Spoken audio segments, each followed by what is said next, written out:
Bike fit is not a one and done. It is not. So how often do you think a rider over the age of 30 should be getting bike fit, non-professional? It is an ongoing process. Bodies age. Once a year to have somebody look at you who has known you through this process is a superb idea. Absolutely. I would suspect that you've got too much weight on your hands. That's number one. So the bars probably ought to come up. I was in agony. Point being is that comfort and speed go hand in hand. He shows me his phone. I'm going to show you the program I've developed. He's got his iPhone. Automated bike fit. But in my mind, I'm going, this guy scares me because he's going to take my job, right? He's going to automate bike fit. But it's so true. So there are now several apps out there that you can do a home automated bike fit. What do you want your legacy to be? I don't think that's for me to say.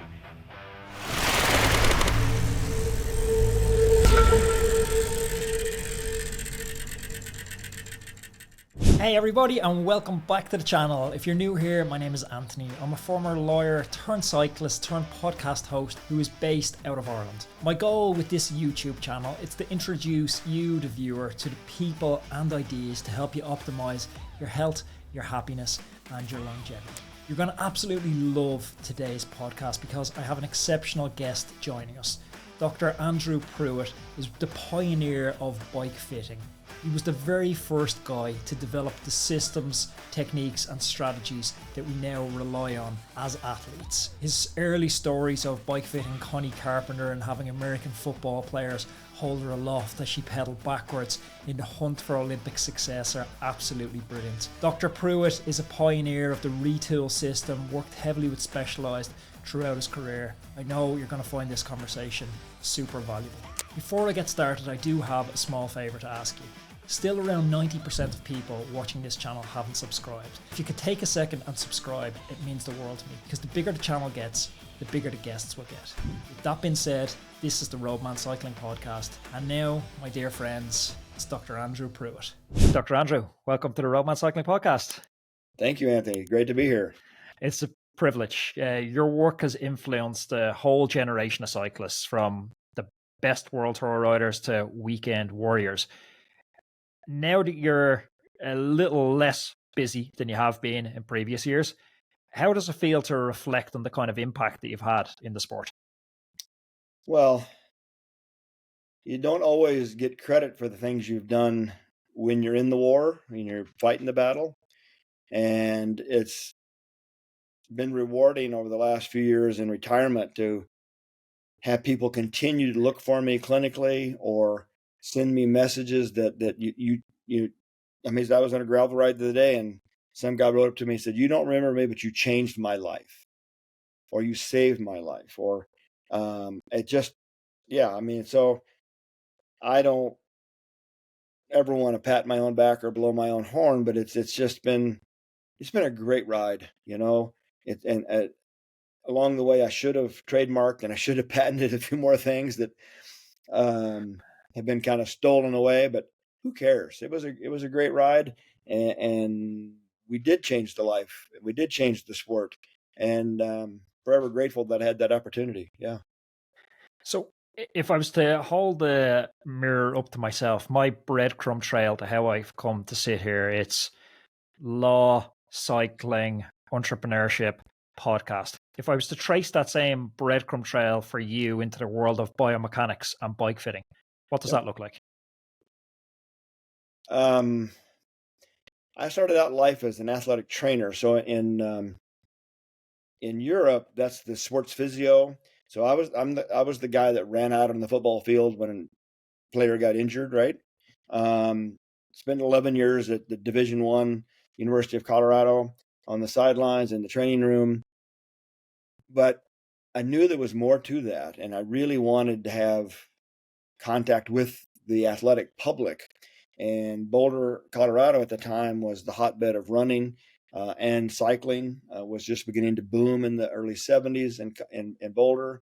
So I was the right place at the right time, right? And there was suddenly this need for post-collegiate athletes to access the same kind of care they were once getting when they were at a college, right? So Frank Schroeder, two-time gold medalist in the marathon, he was the real key that this guy needed help. He was still running still winning world-class races, and he needed help. He needed help. So I went to the university and said, I think we should open the training open to the public. I think we should accept insurance, blah, blah, blah. And they said, no, we don't want any public people in our sports medicine facility. So I had actually started doing some bike fits in the back room of the training room. Connie Carpenter and Davis Finney. I don't know if that's before your time, but no, I know them well. I more the generation of Taylor, but once I dug in from Taylor and traced it backwards, incredible athletes. So Connie Carpenter was the first medical bike fit I ever did, and she had knee pain, and I brought her in the training room with her bike. There was no trainers, no turbo trainers, no wind trainers in those days.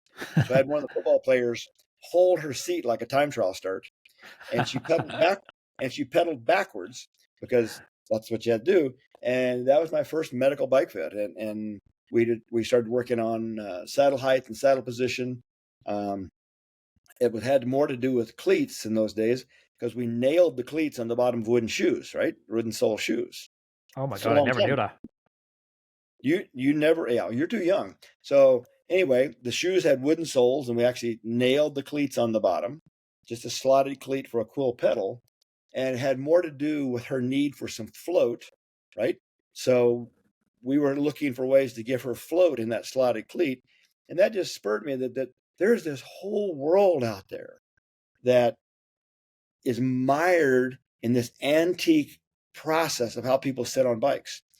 So I got a hold of one of the Italian national team's Bibles, and it's very interesting. I still have it today. I had an English version of it, and it was published in 1972, and had all the ways that you sit on a bike and for the national team in Italy.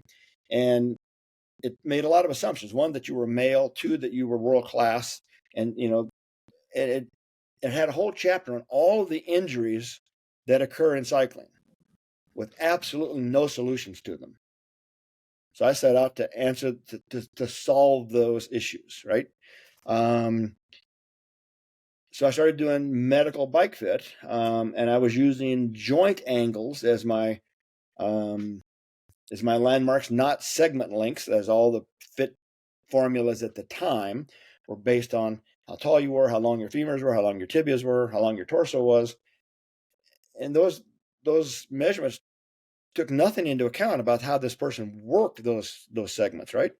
So along came a Israeli biomechanist. I had moved away from the university. I was in private practice, seeing just non-surgical orthopedic patients at an orthopedic practice in Denver, also working at the Olympic Training Center at the same time, dealing mostly with cycling, but not all.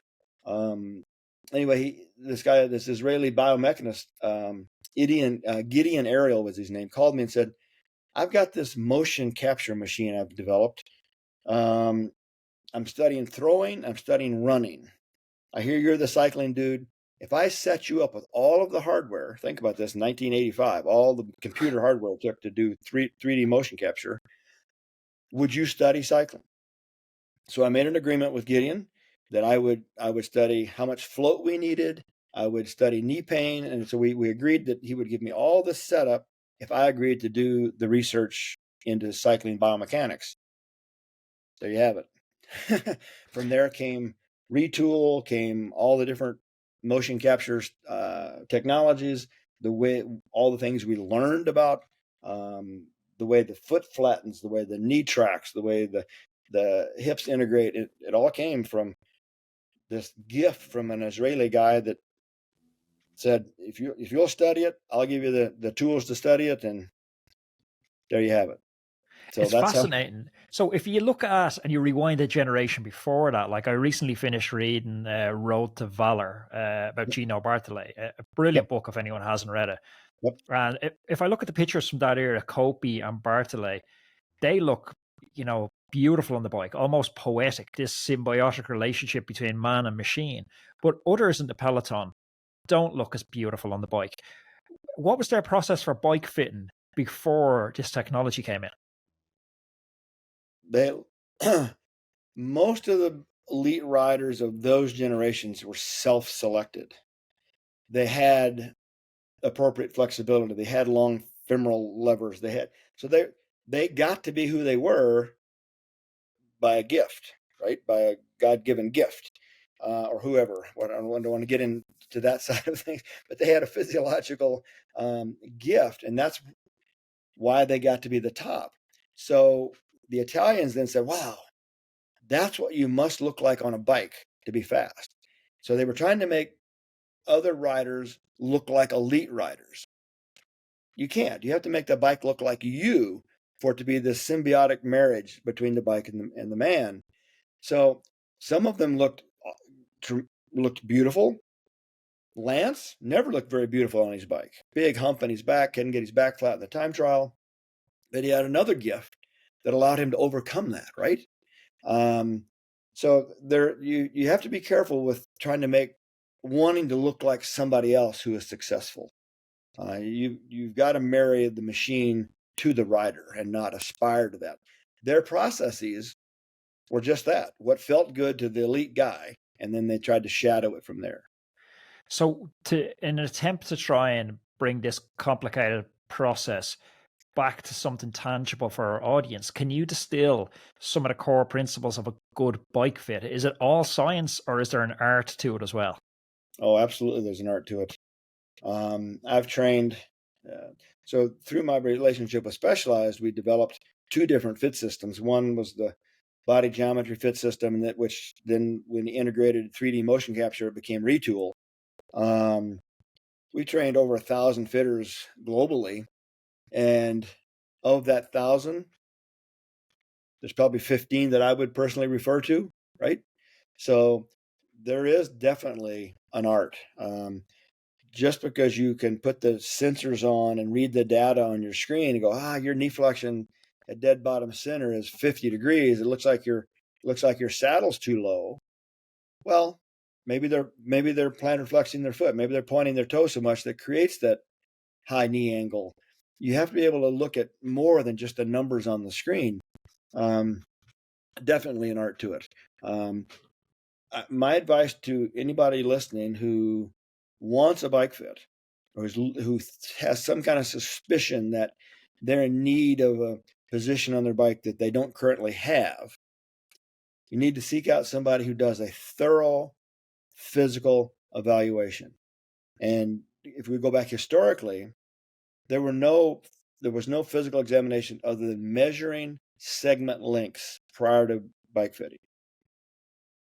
Now you need an assessment of your foot mechanics, your knee alignment, your flexibility, your hip motion, your spinal motion, your cervical motion.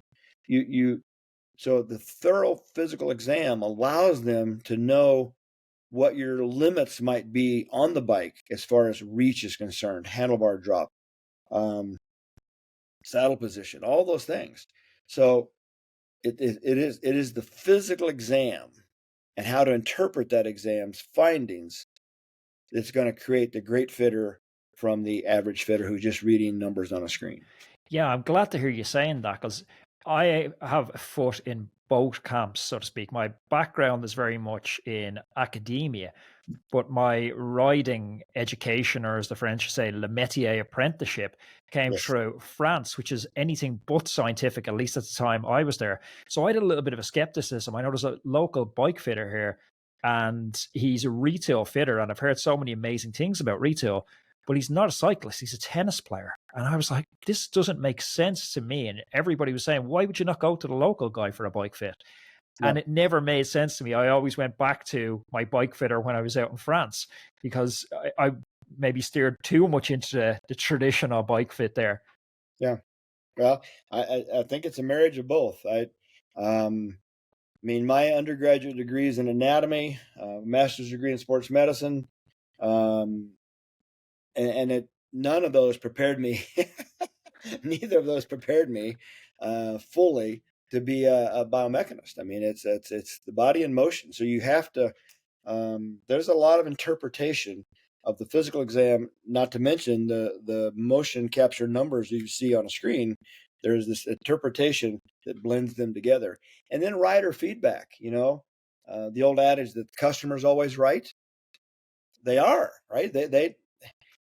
And bike fit is not a one and done. It is an ongoing process. Bodies age. Juniors need a bike fit assessment every 6 months. Masters, wow.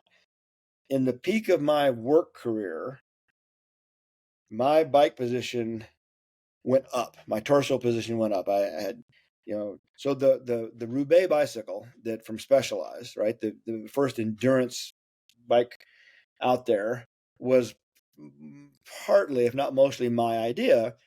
And I said, I want more head tube height. I want a little suspension in the rear, and my position kind of went up because I was getting older and I was working a lot, not stretching, not lifting enough.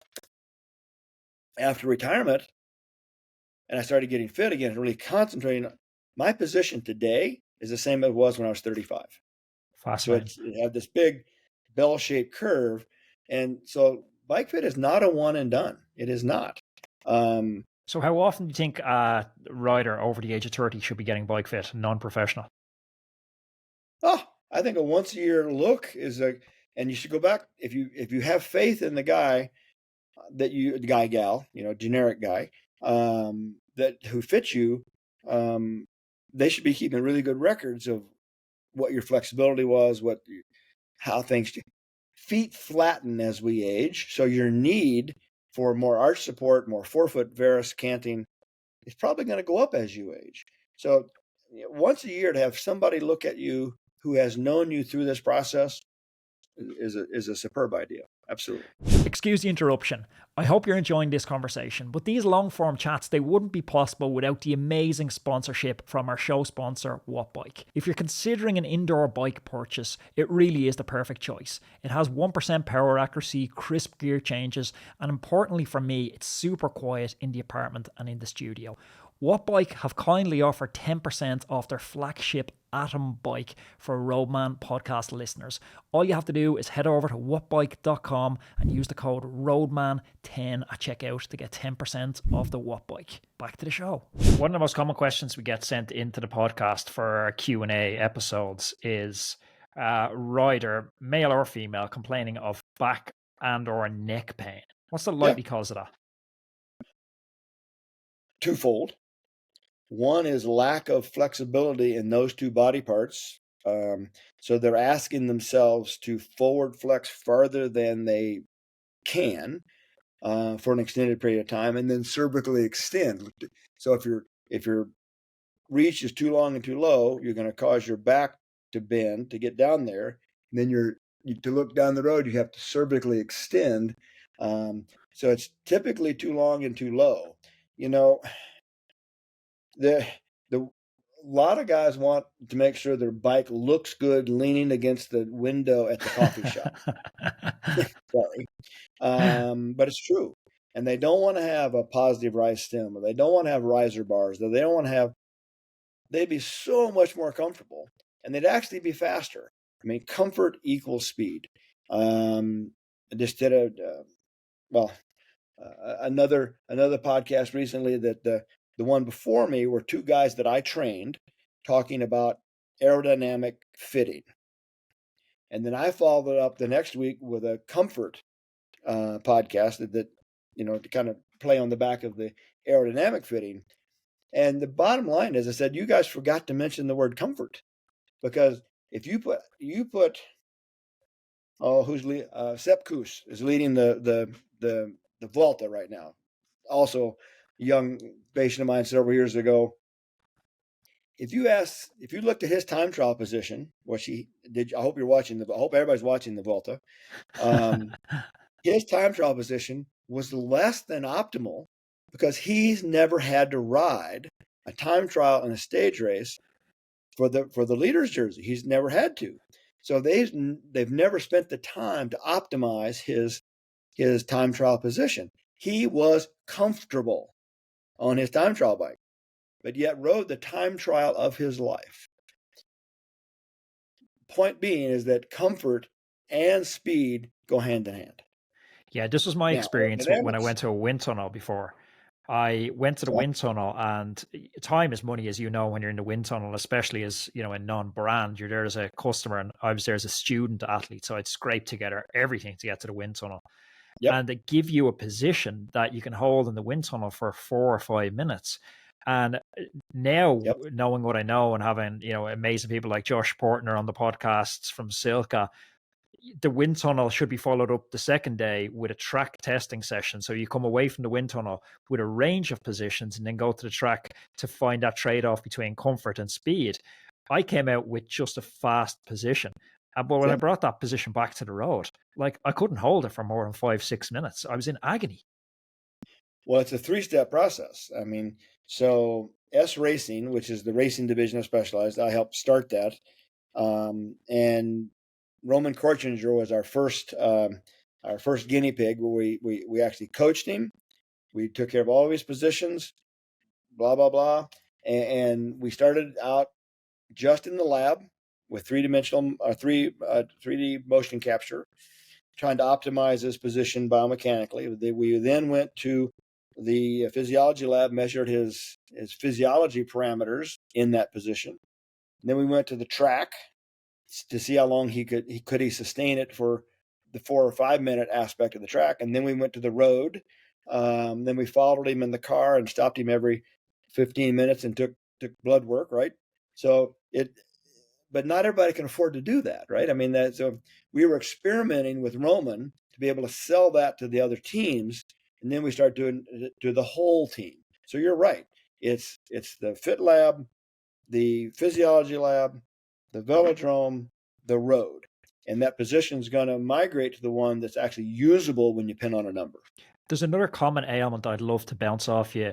As I've transitioned out of a hardcore kind of road racing career, I've got more into bike packing, ultra distance, and one of the common problems in ultra distance seems to be numb hands. And I've spoken to Lael Wilcox, Sophie and Shelley, like some of the best in the world at it, and they all just seem to say, "Oh, it's just kind of part of ultra."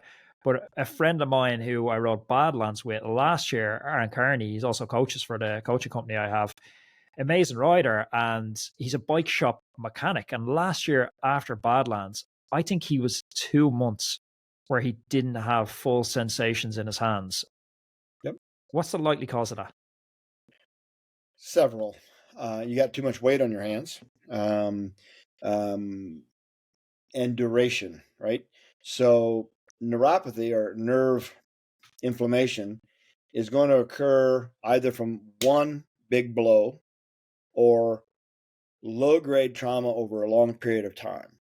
And so I would suspect that you've got too much weight on your hands. That's number one. So the bars probably ought to come up. So how do you determine bar height? So there's this sweet spot between being too far forward flexed and being too upright. If you're too upright, there's too much weight on your saddle. If you're too far forward flexed, there's too much weight on your hands.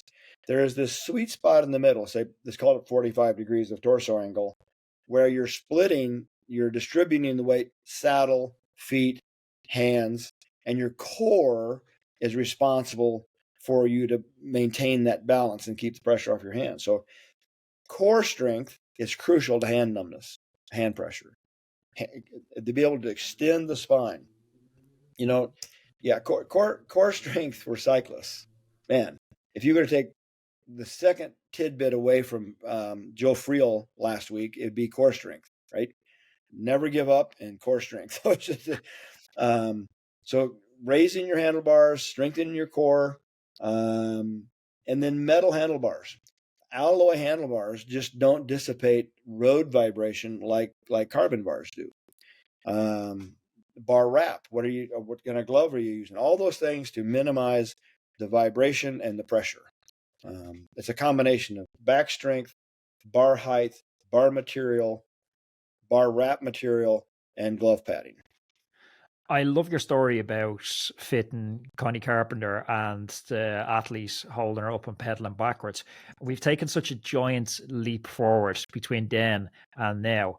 if you're to look ahead and you're to project the next 10 years, is there anything you see that could revolutionize bike fitting? I'm thinking data analytics through artificial intelligence, or is the human element always going to be irreplaceable? Well, it's funny you asked, because that I was doing several years ago, I was doing a talk in China at basically the MIT, of China.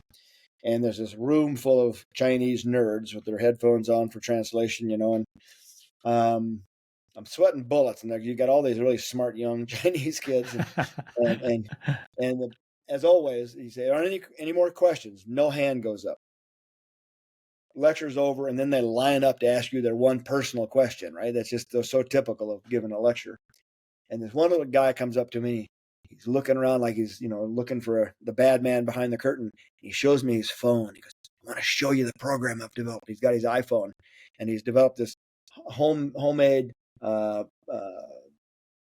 app for his phone for doing 3D motion capture at home. Set your phone up on a book stand or something. And so automated bike fit. I mean, so in my mind, I'm going, this guy scares me because he's going to take my job, right? He's going to automate bike fit.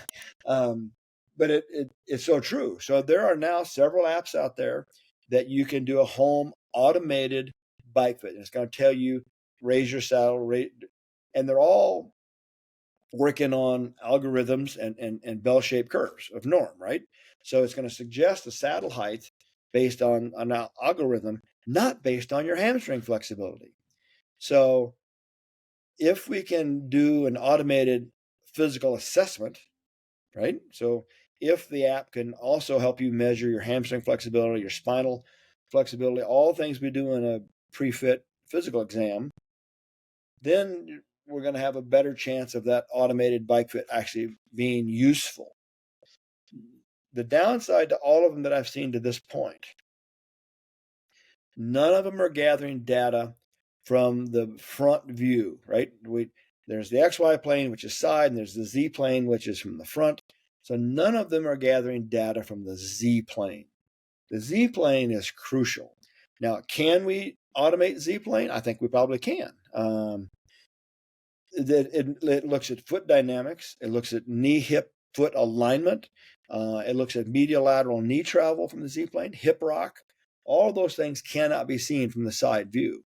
So if there's a nerd out there that's working on an automated bike fit system, it needs to assess the Z plane or the front view so you can get your hip, knee, foot alignment as part of it. All of them that I've seen from this point have been from the XY plane. So you've consulted with I still think, go ahead. No, sorry, go ahead. I interrupted you. Well, I still think the human, I just don't think we can take a really good interpreter of the subject and the data out of the equation.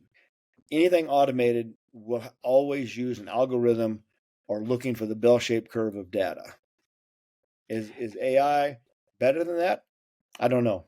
That's not my generation. When you're working with the big bike manufacturers, I know you spent a lot of time inside and Specialized developing, a lot of their in-house systems. How receptive are they to incorporating ergonomics and bike mechanics into frame designs?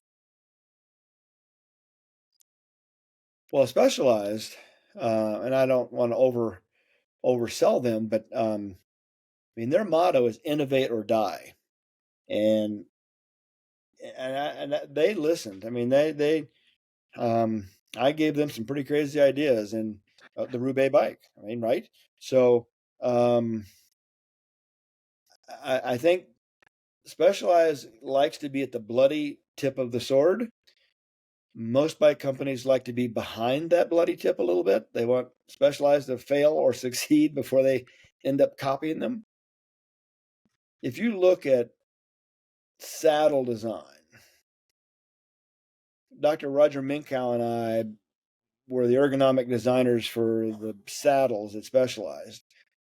And I would tell you that we helped eradicate erectile dysfunction and its association with cycling with saddle design. And if you look at all the companies now that make good quality saddles, they look a lot alike, right? I mean, so one company was able to change the industry toward improving ergonomics, whether it be shoes and arch support and orthotics, whether it be saddles, whether it be gloves, riser bars. So I think my greatest input has been with Specialized, and they listened. I have to give them credit that they listened. We experimented, and we were usually at the bloody tip of the sword. You mentioned erectile dysfunction, and it just hits home to me how transformative your work has been for people. It's literally given them the ability to ride a bike when previously they would have canned it in and started running before. Working with both elites and amateurs, is there any transformational stories that stick in your mind as you're nearing the end of that phase of your career now, where you made a remarkable difference in someone's either performance or quality of life? The last big project I worked on was to eradicate or help eradicate labial dysfunction, labial disfigurement in women. And it occurred to me that, well, it came to my attention that women were being disfigured by the bicycle saddle and by aggressive positions. And the labias were being enlarged and scarred, and ultimately were being having corrective surgery by plastic surgeons to reduce the scarring in their genitalia. Some of them returned to the bike, some of them didn't. And I don't want to. Let's just say there is a multi-time world champion out there that we were able to create her position, a new position, and guide her through the surgical process of labial scarring reduction, back to the point where she's back winning world championships again.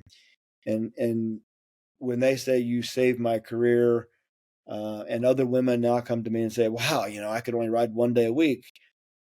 Now I'm riding with my husband 5 days a week. And yeah, that does your heart good.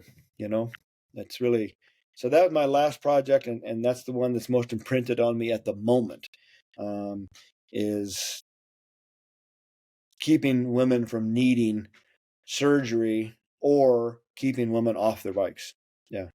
What do you want your legacy to be? I don't think that's for me to say. I want there to be one. I've worked hard, history always tells. I'll leave that to the podcasters of the world.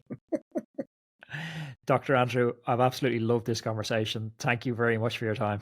You're very welcome. You're very welcome. If you enjoyed that episode, please press here for another conversation that I know you're going to love. And don't forget to subscribe to the channel and share it with your clubmates.